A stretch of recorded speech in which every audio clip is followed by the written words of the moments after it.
कैसे हो? मैं हूँ आपकी हिंदी की टीचर भारती सरोदे।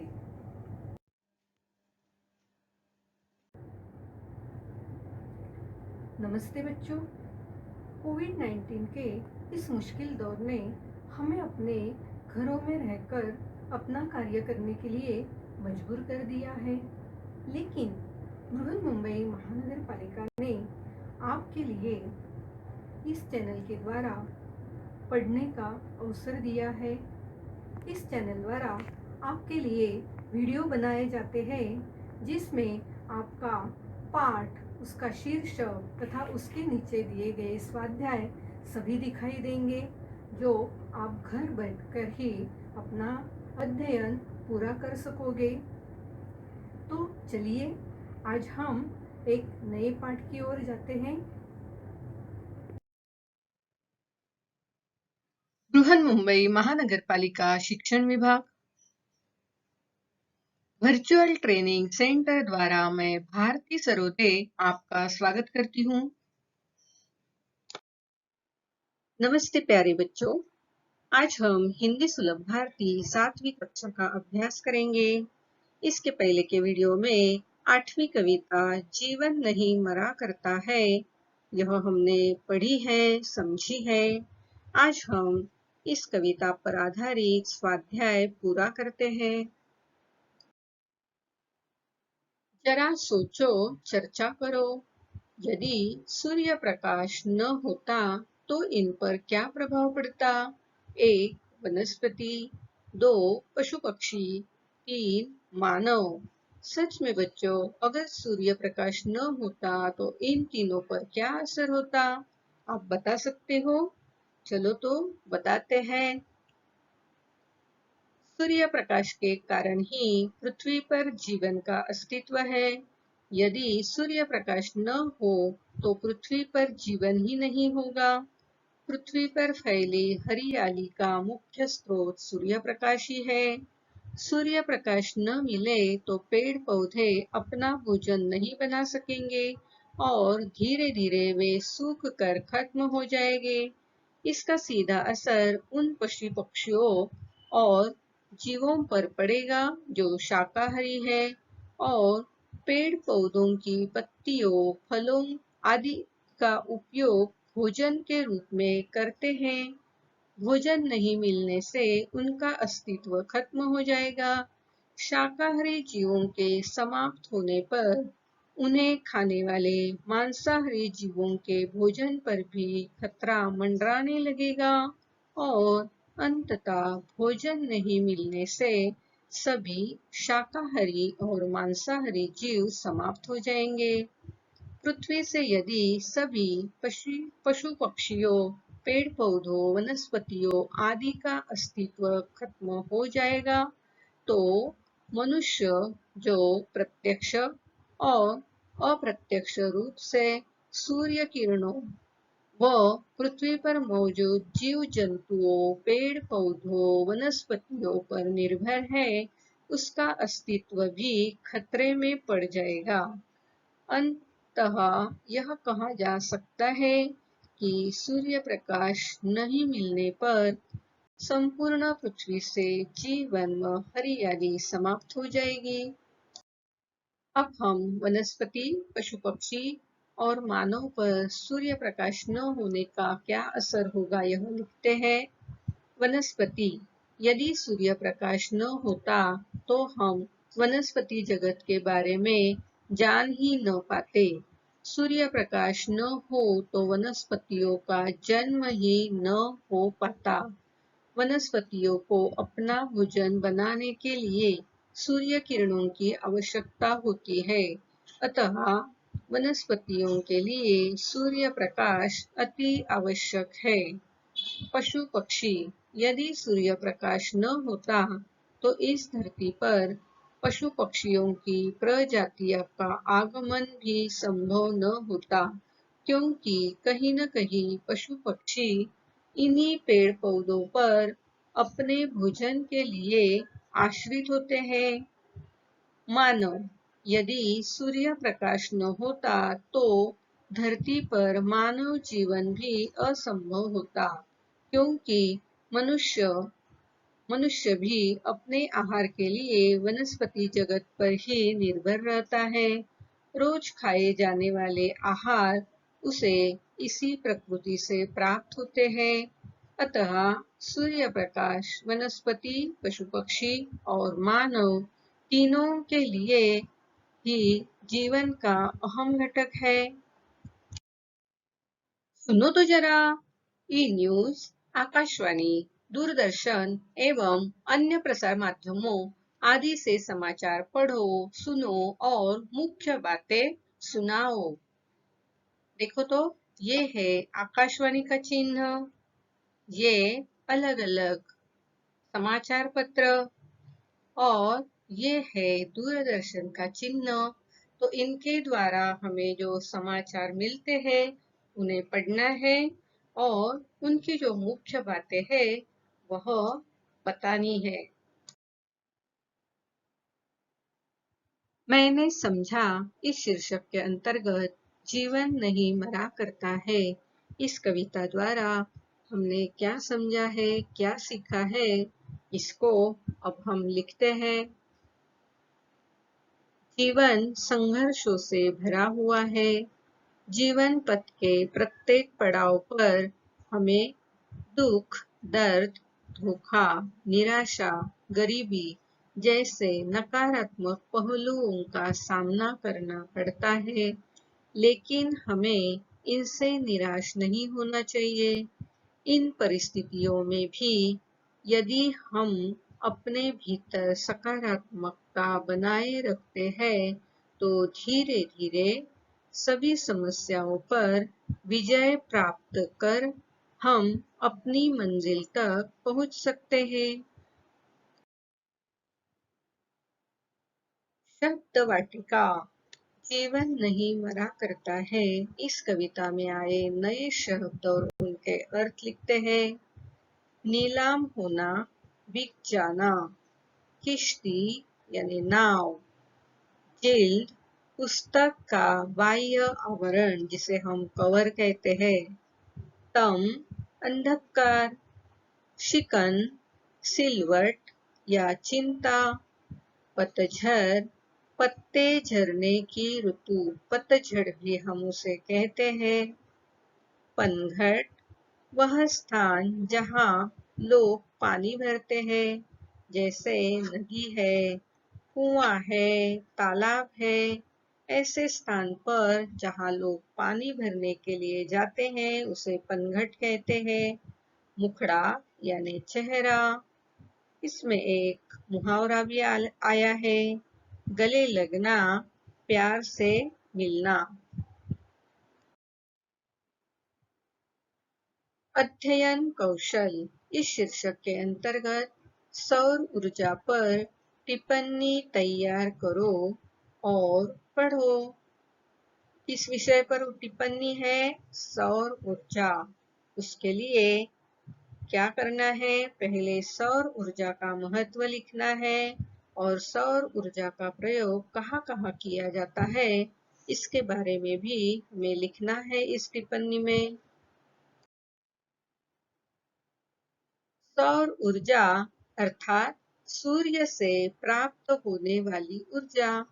सौर ऊर्जा का उपयोग विद्युतीय व ऊष्मीय ऊर्जा के रूप में किया जाता है। यह ऊर्जा का एक ऐसा रूप है जो कम खर्चीला होने के साथ ही असीमित है, अर्थात इसके खत्म होने का कोई संकट नहीं है। इसके विपरीत पारंपरिक ऊर्जा के स्रोत अधिक खर्चीले व सीमित है। इनके बढ़ते उपयोग के कारण भविष्य में इनके समाप्त होने का भी खतरा है। इनके उपयोग से वातावरण प्रदूषित भी होता है, जबकि सौर ऊर्जा वातावरण में कोई क्षति नहीं पहुंचाता है। सौर ऊर्जा का प्रयोग कर विद्युत बल्ब, भोजन पकाने आदि में कर सकते हैं। इसका प्रयोग कार, हवाई जहाज, बड़ी नाव, उपग्रहों आदि में लगाए जाने वाले उपकरणों में भी किया जाता है। सौर ऊर्जा के उपकरण किसी भी स्थान पर, यहाँ तक कि घर में भी बड़ी आसानी से स्थापित किए जा सकते हैं। भारत में इस ऊर्जा के इस्तेमाल पर जोर देने के लिए सरकार भरपूर प्रयास कर रही है। मेरी कलम से निम्नलिखित शब्द की सहायता से नए शब्द बनाओ। हमें एक शब्द यहाँ दिया है दीप। तो दीप यह शब्द लेकर और भी शब्द हम लिख सकते हैं, जैसे कि दीप स्तंभ, दीपदान, दीप शिखा, दीपगृह। तो यह शब्द का उपयोग किया हुआ और अलग अलग यह शब्द हमने यहाँ तैयार किए हैं। आप और भी आपको कुछ शब्द याद आते हैं तो उन्हें जरूर लिखना। विचार मंथन इस शीर्षक के अंतर्गत जीवन चलता ही रहता, इस सुवचन का हमें विस्तार करना है। इस सुवचन के बारे में हमें अपने शब्दों में कुछ लिखना है। गतिमानता ही जीवन का प्रतीक है, इसलिए जीवन कभी रुकता नहीं है, यह हमेशा चलता ही रहता है। इस धरा पर जो भी आया है उसे एक न एक दिन अपने शरीर का त्याग करना ही पड़ता है, लेकिन उसकी आत्मा की मृत्यु नहीं होती है। जिस तरह समय समय पर पोथी की जिल्द बदलती रहती है, उसी तरह आत्मा अपने शरीर रूपी जिल्द को बदलती रहती है। एक शरीर को त्याग कर वह दूसरे शरीर को धारण करती है और जीवन का नया संचार करती है। इसी तरह जीवन का क्रम रुकता नहीं है, वह हमेशा चलता ही रहता है। इसलिए कहा है जीवन चलता ही रहता है। सदैव ध्यान में रखो। क्या ध्यान में रखना है? काल चक्र निरंतर गतिमान है, यह बात हमें हमेशा ध्यान में रखनी है। और अब हम इसके बारे में कुछ विचार लिखते हैं। काल का सरल अर्थ समय है और चक्र का अर्थ निरंतर गतिमान रहने वाला पहिया। इस तरह काल चक्र का अर्थ समय का चक्र होता है। जिसने समय के महत्व को जान लिया उसका जीवन सफल हो जाता है, जबकि जो मनुष्य समय के साथ नहीं चलता वह पीछे रह जाता है। अच्छा व बुरा समय हर एक के जीवन में आता है, लेकिन जो बुरे समय पर विजय प्राप्त कर लेता है वह हमेशा यशस्वी होता है। जिसने बुरे समय को अपने ऊपर हावी होने दिया वह व्यक्ति सफलता प्राप्त नहीं कर सकता है। समय को चंचल माना गया है, इसलिए किसी का समय अच्छा चल रहा हो तो वह ज्यादा स्थिर नहीं रहता है। इसी प्रकार किसी का समय खराब चल रहा हो तो वह भी ज्यादा दिन तक नहीं टिकता। अच्छे और बुरे समय में अंतर सिर्फ यह होता है कि अच्छा समय शीघ्र ही कट जाता है, जबकि बुरा समय को काटना पड़ता है। और यदि बुरे समय को काटने की शक्ति नहीं जुटा पाए तो वह मनुष्य को ही काट देता है। प्रश्न पहला, निम्नलिखित पंक्तियों का अर्थ लिखो।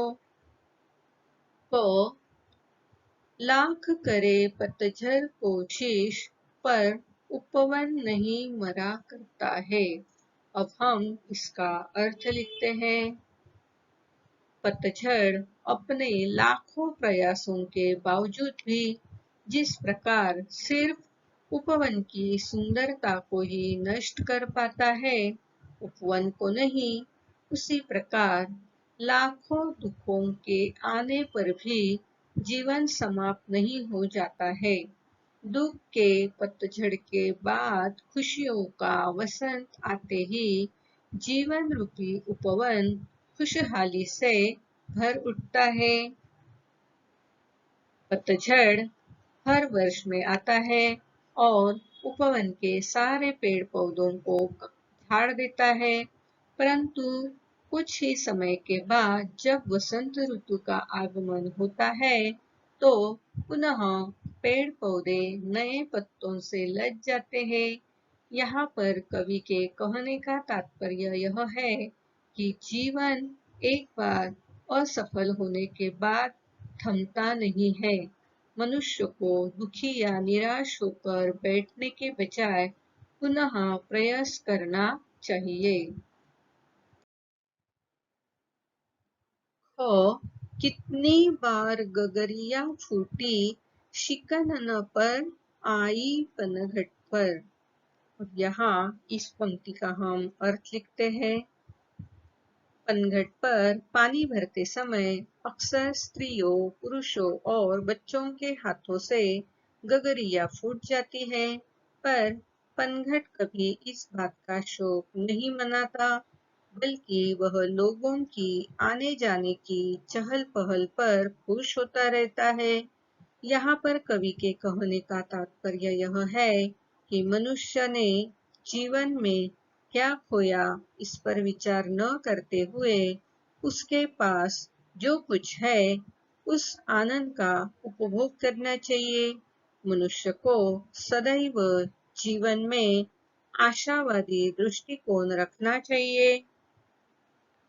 अनगिनत गगरियों के फूटने के बावजूद भी जिस प्रकार पनघट के चेहरे पर कभी शिकन की एक भी लकीर नहीं दिखाई देती है, उसी प्रकार संसार में जीवों का आना जाना लगा रहता है, लेकिन इससे संसार पर कोई प्रभाव नहीं पड़ता है। प्रश्न दूसरा, इस कविता का मुख्य आशय लिखो।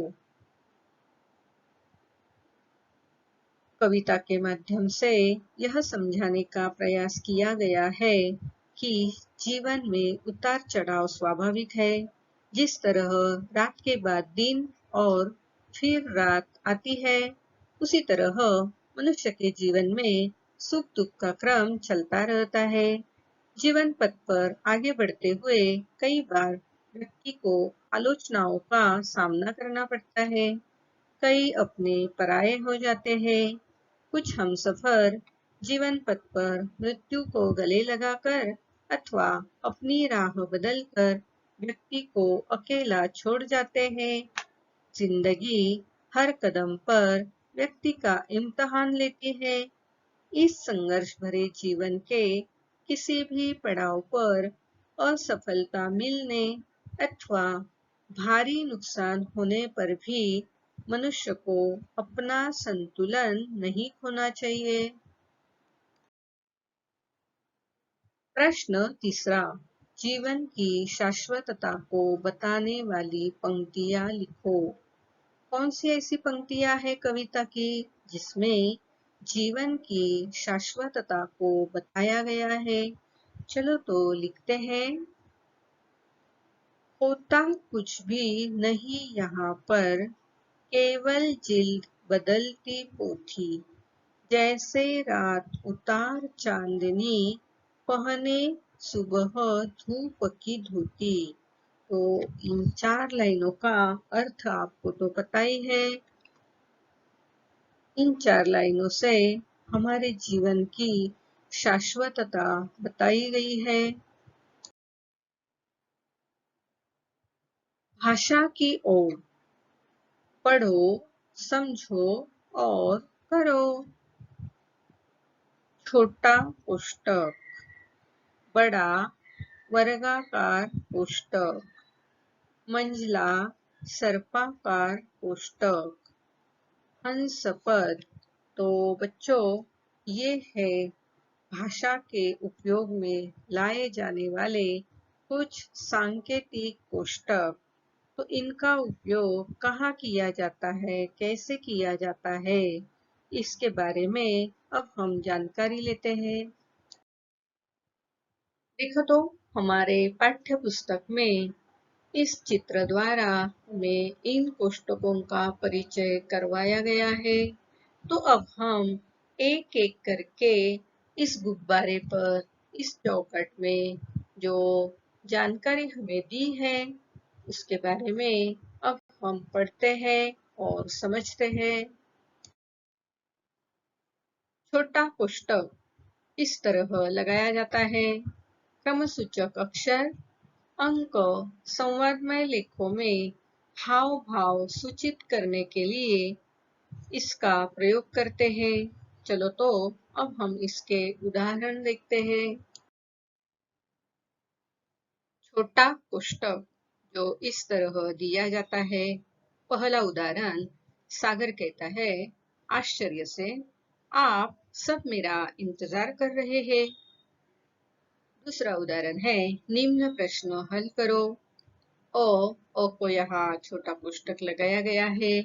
95 गुना 26। ब को यहाँ कोष्टक लगाया गया है। 600 भाग 15। तो इस तरह गणित विषय में या संवाद में छोटे कोष्टक का इस तरह उपयोग किया जाता है। बड़ा वर्गाकार कोष्टक जो इस तरह लगाया जाता है। कब उपयोग होता है इसका? लेखन में त्रुटि या पूर्ति बताने, दूसरे कोष्टक को घेरने के लिए यह बड़ा वर्गाकार कोष्टक इसका प्रयोग करते हैं। देखो, ये कोष्टक को आपने गणित विषय में बहुत बार देखा होगा और उसी तरह भाषा में भी लेखन में अगर कोई त्रुटि है तो उसकी पूर्ति बताने के लिए कोष्टक में वह पूर्ति दिखाई जाती है। इसके उदाहरण हम देखते हैं। बड़ा वर्गाकार कोष्टक जो इस तरह लगाया जाता है। एक, रविंद्रनाथ ठाकुर का अनुवादित अनूदित साहित्य सब पढ़ते हैं। 2, देखो आपका पत्र नमूना ड के अनुसार होना चाहिए। तो इस तरह यहाँ बड़ा वर्गाकार कोष्टक का उपयोग किया गया है। मंझला सर्पाकार कोष्टक जो इस तरह, देखो इस तरह उसे लगाया जाता है।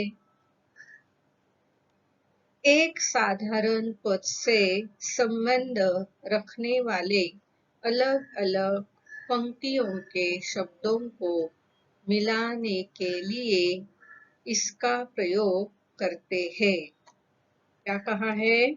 एक साधारण पद से संबंध रखने वाले अलग अलग जो शब्द है, पंक्तियां है, उनको मिलाने के लिए इस कोष्टक को लगाया जाता है। अब इसके उदाहरण देखो। मंझला सर्पाकार कोष्टक। पहला उदाहरण है, गोदान निर्मला गबन प्रेमचंद जी की प्रसिद्ध उपन्यास है। तो कवि एक ही है, लेखक एक ही है और उनके ये सारे पुस्तकें हैं। तो यहाँ एक ही विषय से संबंधित जो अनेक शब्द है उनको इस तरह मंझला कोष्टक लगाया गया है। दूसरा उदाहरण देखो। तुलसीदास कालिदास महाकवि माने जाते हैं। महाकवि कौन कौन है यह बताने के लिए यह मंझला सर्पाकार कोष्टक लगाया गया है। हंस पद जो इस तरह लगाया जाता है। और इसका उपयोग कब होता है? लेखन में जब कोई शब्द छूट जाता है तब उसे पंक्ति के ऊपर लिखकर यह चिन्ह लगाते हैं, हंस पद चिन्ह लगाते हैं। देखो, लिखते समय कभी-कभी एक आध शब्द को हम भूल जाते हैं, तो उसे उसी जगह लिखने के लिए इस हंस पद का उपयोग किया जाता है। आओ उसके उदाहरण देखते हैं। हंस पर जो इस तरह लगाया जाता है, पहला उदाहरण है, अस्मी ने भेंट कार्ड बनाया। अभी सुंदर शब्द लिखना बाकी रह गया, तो वहां हंस पद लिखकर, हंस पद देकर ऊपर सुंदर यह शब्द लिखा गया है। तो पढ़ते समय कैसे पढ़ना है उसे? अस्मी ने सुंदर भेंट कार्ड बनाया। अब दूसरा उदाहरण देखो, पिताजी कल आएंगे। कहाँ आएंगे यह लिखने भूल गए हैं, तो हंस पद लगाकर लिख दिया है। तो पढ़ते समय कैसे पढ़ना है? पिताजी कल मुंबई आएंगे। उचित विराम चिन्ह लगाओ। 1. कामायनी महाकाव्य, कवि जयशंकर प्रसाद। 2. विशाखा लंदन से दिल्ली आती है, हवा जैसी, आने की सूचना नहीं देती। 3. बाल भारती सुलभ भारती हिंदी की पुस्तकें हैं। 4. किसी दिन हम भी आपके आएंगे। यहाँ घर शब्द ऊपर लिखा है, तो जाहिर है यहाँ हंस पद का उपयोग करना है। तो आओ इन वाक्यों में उचित विराम चिन्ह लगाते हैं, जो अभी अभी हमने सीखे हैं, पढ़े हैं। कामायनी महाकाव्य, यह बड़ा पुस्तक लगाया गया है जिसमें कवि जयशंकर प्रसाद लिखा गया है। तो इस वाक्य में बड़ा पुस्तक लगाया गया है। विशाखा लंदन से आती है, छोटे कोष्टक में हवा जैसी शब्द लिखा है, आने की सूचना नहीं देती। इसका मतलब है विशाखा बिन बताए हवा जैसे आती है वैसे आ जाती है। बाल भारती सुलभ भारती हिंदी की पुस्तकें है। यहाँ सर्पाकार पुस्तक लगाया गया है क्योंकि बाल भारती सुलभ भारती यह हिंदी की किताबें है, यह बताया गया है। किसी दिन हम भी आपके, हंस पद लगाकर घर शब्द लिखा है, आएंगे। तो पढ़ते समय कैसे पढ़ना है? किसी दिन हम भी आपके घर आएंगे।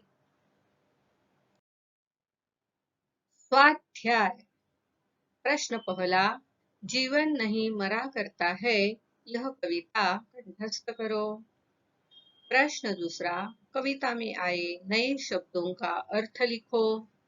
प्रश्न तीसरा, जीवन नहीं मरा करता है, इस कविता का अर्थ अपने शब्दों में लिखो। प्यारे बच्चों, आज हमने जीवन नहीं मरा करता है यह कविता पढ़ी, उसका स्वाध्याय भी पूरा किया। यह कविता हमेशा ध्यान में रखना और कविता में जो बताया है उसी तरह अपना जीवन जीना है। अगले वीडियो में हम फिर एक नए पाठ के साथ मिलेंगे। आज आपने यह वीडियो कंप्यूटर, लैपटॉप या मोबाइल पर देखा होगा। वीडियो के अंत में इस तरह का एरो दिखाई देगा। इस एरो को आपको क्लिक करना है। एरो को क्लिक करते ही आपके सामने डिस्क्रिप्शन बॉक्स खुल जाएगा। इसमें आपकी कक्षा, विषय, घटक तथा टीचर का नाम दिया हुआ है और उसके नीचे जो वीडियो आपने देखा है उस पर आधारित कुछ प्रश्न दिए होंगे जिसके उत्तर आपको अपनी कॉपी में लिखना है। और हाँ, यहाँ आपके लिए एक लिंक दी हुई है। इस लिंक को आपको क्लिक करना है। इस लिंक को क्लिक करते ही आपके सामने गूगल फॉर्म खुल जाएगा। इस तरह गूगल फॉर्म जो सर्वे या फीडबैक फॉर्म है आपके सामने खुल जाएगा। इस फॉर्म को भर देना और हाँ, अंत में इस फॉर्म के सबमिट का जो बटन है उसे क्लिक करना।